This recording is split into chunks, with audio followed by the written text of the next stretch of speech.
पद्मनाभप्रियां देवीं पद्माक्षीं पद्मवासिनीं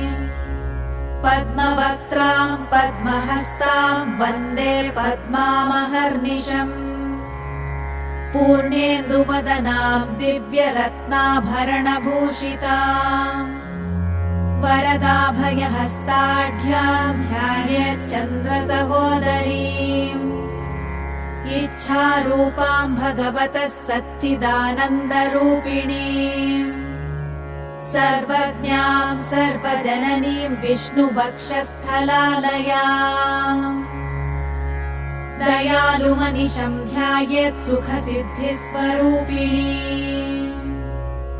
हरिः ओम् नित्यागतानन्त नित्यानन्दिनी जनरञ्जनी